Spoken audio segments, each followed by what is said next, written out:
Hi there, Kimberly Flanagan of Kimberly's Quilts. I'm back for part 2 of my Island Batik Crazy Quilt challenge. If you watched in part 1, I showed you how I set it up in Embrilliance to then create applique placement lines and to be able to do this entirely in the hoop. In this video, I'm going to show you how I took that design and created cut files for me to import into Canvas Workspace for me to then use into my scan and cut to cut my fabric pieces accurately to the right size. Again, I'm using scan and cut because that's the cutting machine that I have.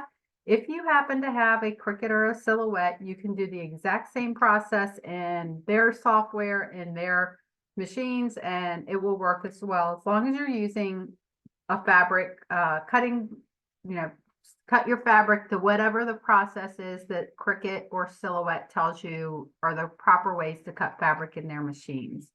So I'm going to share my screen here. I'm going to start in Embrilliance where we left off last time with where I have the design set up, and then we're going to go into Canvas Workspace. So let me start with sharing in Embrilliance. If you watched part 1, this is where we left off, and this was our design. If you see over here on the right, and let me move this out the way, in my objects pane, I have all of my applique pieces. If you remember, we set these up so that there would be no stitch lines. So I only have the placement lines. I don't have what you're probably traditionally used to seeing, the placement line, and then there's usually a black box here where it's the stitch out, and you can say it's an E-stitch or a blanket stitch or whatever stitch you choose. I chose no stitch because I wanted to come in and have the stitching be motifs. So if I come in here and I select any one of these applique pieces, or it could be all of them, and I come in here and I select color chip, it's going to bring up this little dialog box, thread dialog box. You're going to see a little tab here that says applique. Now, I did change the color of this to orange or red, fire engine red, so that you could see it easily on the screen. The yellow color was just not, you couldn't see it very easy, and I wanted to make sure you guys saw clearly what I was doing. So if you're wondering why my color is different, I intentionally changed it. I also, whenever I'm taking something to my cut file, I usually do come in here and change it to a brighter color than that yellow. That yellow to me personally is very hard to see when you get into the Canvas Workspace software. But if I change it to a red or a black or a dark blue, navy type color, it becomes much easier to see in the next step. So if I click on this applique button, you'll see that if this comes in and it says not applique, just check this drop down box and say applique position. That's what we want this to be. So I'm going to come over here, and to create my cut files, you'll see this little box that says cutting. The first thing that I did is I want to make sure that these pieces absolutely connect and that there's no gap between them, and maybe even slightly by a smidge overlap. So I choose to inflate. I inflate 0.2.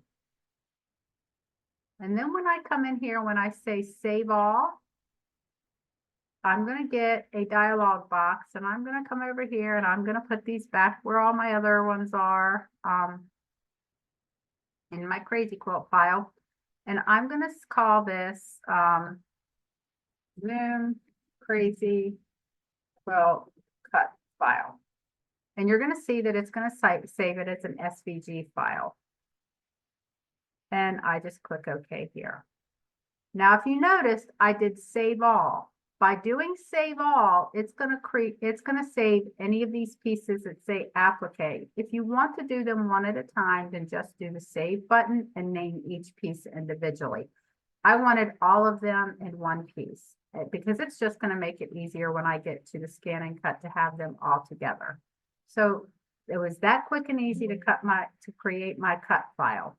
So I'm going to stop sharing this, and I'm going to open up Canvas Workspace because now we're ready to take that cut file into Canvas Workspace. Let's go into Canvas Workspace.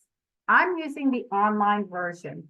For those of you that are familiar with Canvas Workspace, you might know that you can have a desktop version or an online version. I've actually used both of them. It depends on if I'm at a retreat or if I'm in a hotel or something and I'm got slow Wi-Fi. I may just end up, using the desktop version. They are slightly different, but they're still fine. So I'm going to go in here, and if you see in my projects, I have all kinds of other things in here. I'm going to click New. And it's going to open up a screen here. And then you're going to go to this SVG button. We just created an SVG cut file. So I'm going to choose that file here. And you'll see if I scroll down, I have my Zoom Crazy Quilt. That's the one I just saved. So I'm going to open it. Now you'll see here that I have, if I take all of these pieces and explode them out, I have the 5 pieces. If you remember from that first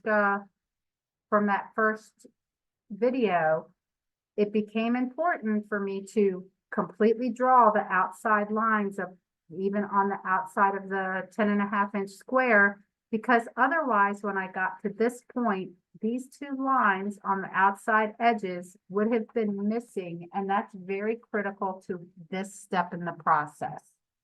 So I'm gonna first start by, I personally wanted this to be the center block to be the same fabric in each one of my blocks.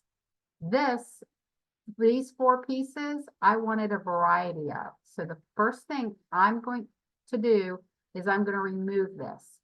But if you truly want a crazy quilt where each one of these blocks is different and you want to make the best use of your fabric, you can just take these and explode them out slightly, making sure that there's a gap between them.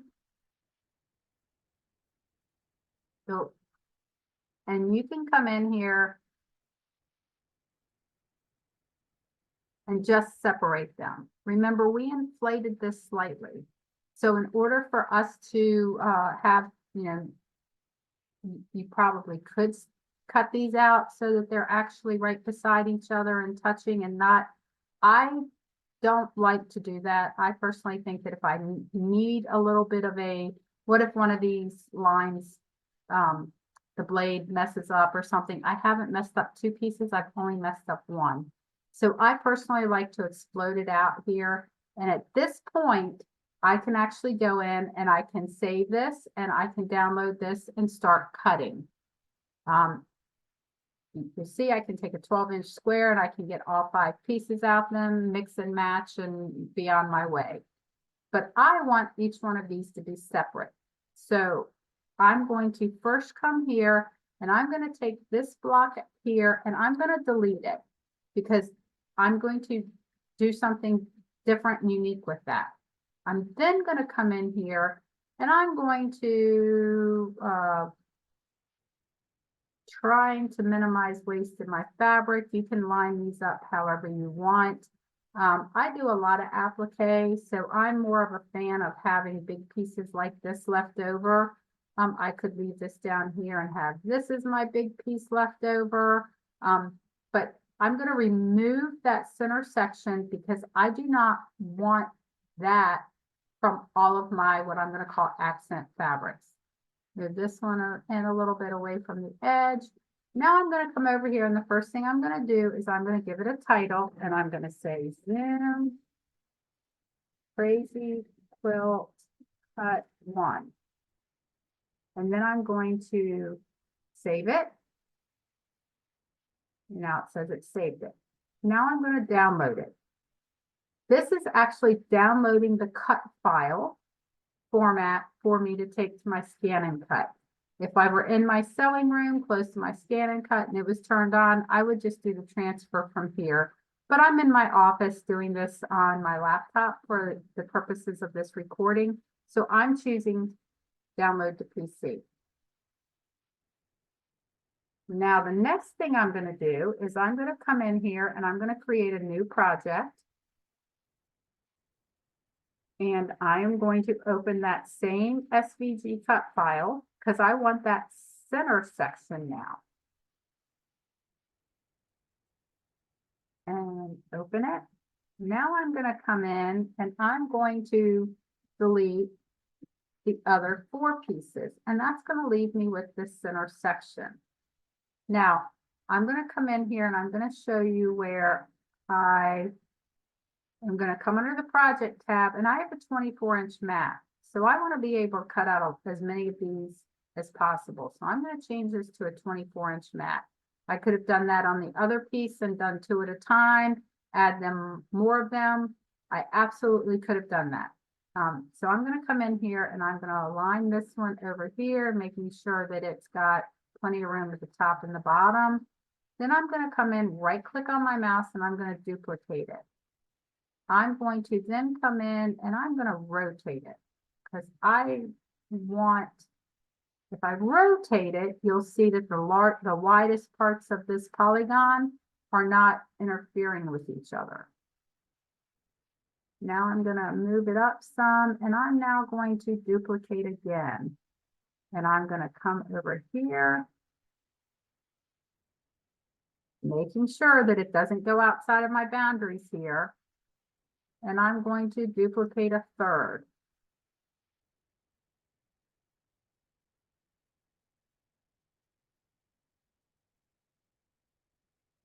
Making sure they're spread out. I want a little bit of gap between all of the fabrics. Now I'm going to come in here and duplicate this one 2 more times. Making sure that they're aligned okay. Duplicate it again. And now with 1 cut of my machine and at my scanning cut, I will actually get 6 centers.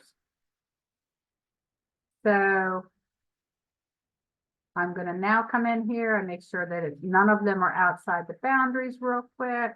I'm going to make sure that there's a little bit of gap between all of them. And I'm going to come in here and I'm going to call this Zoom Crazy Quilt 2. And I'm going to save it first. And then I'm going to download it. Again, I'm just downloading it to my PC because I'm not near my scanning cut right now. Now, if I go back to my projects, you will see that I have lots of different projects in here, but here they are. Here's my first one, and here's my second one. Okay? So now all I have to do is take this cut file to my scan and cut, and I can now cut these out, having treated my fabric and prepped it appropriately, and I'll show you how to do that in the next video. I can cut these out, and then I'm just about ready to go to my embroidery machine and start creating all of these Crazy Quilt blocks. Stay tuned. We're going to do, once I have to go up to my sewing room, we will do step 3 and get this cut out and get going. So again, this is going to be a series so that you can see them in smaller chunks. Stay tuned. Be back in a minute.